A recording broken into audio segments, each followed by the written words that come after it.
নমস্কার বন্ধুরা, আমাদের চ্যানেলে স্বাগত। আপনারা কেমন আছেন? আশা করছি ভালোই আছেন। যে যেখানে থাকো ভালো থাকো, সুস্থ থাকো। আমরা সবাই ভালো আছি। তবে আজকে আমি নিয়ে এসেছি বাটা মাছ। বাটা মাছটা আমি বাজার থেকে বানিয়ে নিয়ে এসেছি। এটা এখন আমি ধুয়ে কী দিয়ে রান্না করব আপনারা সবাই দেখবেন। কেমন? চলুন। মাছটা আমার ধোয়া হয়ে গেছে, কড়াই বসা দিয়েছি, কড়াই গরমও হয়ে গেছে। এখন আমি সর্ষের তেল দেব। মাছে লবণ দিয়ে দিলাম, হলুদও দিয়ে। তেল গরম হয়ে গেছে, আমি এখন মাছটা ভাজবো।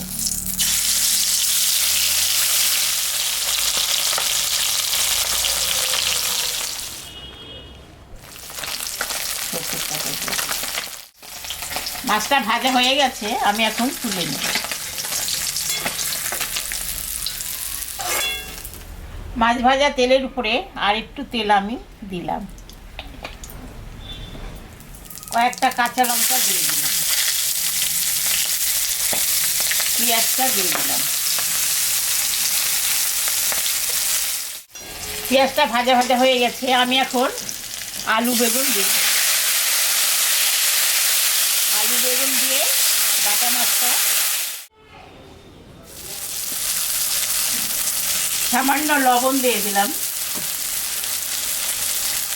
হলুদও দিয়ে দিলাম। এখন আমি টমেটোটা দিয়ে দেব। এখানে আদা, জিরা, শুকনো লঙ্কা আর সামান্য একটু সরষে বাটা আছে, এটা এখন দিয়ে দিই।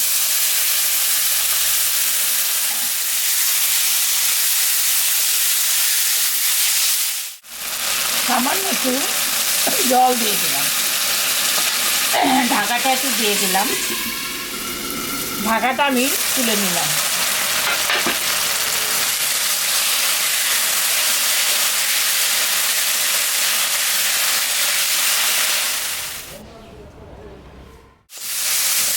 মশলাটা ভাজা ভাজা হয়ে গেছে, আমি এখন জল দিয়ে দিলাম।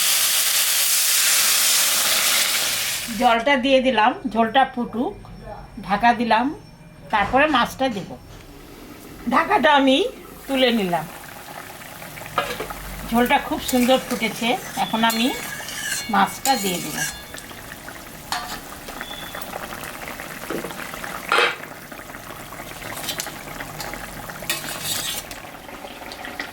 হয়ে গেছে ঝোলটা, আমি এখন একটু ধনে পাতা দিয়ে নামিয়ে দেব। হয়ে গেছে, আমি এখন নামিয়ে দেব।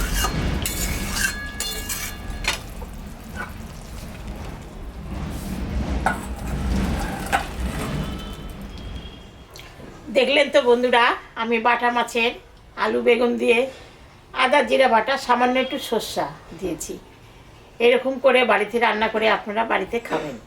খেয়ে কেমন লাগলো আমাকে কমেন্টে জানাবেন। আমাদের চ্যানেলটাকে সবাই একটু সাবস্ক্রাইব করবেন, ভিডিওটাকে দেখবেন, শুরু থেকে শেষ অবধি দেখবেন। ভালো লাগলে লাইক করবেন, শেয়ার করবেন। Tata, bye bye.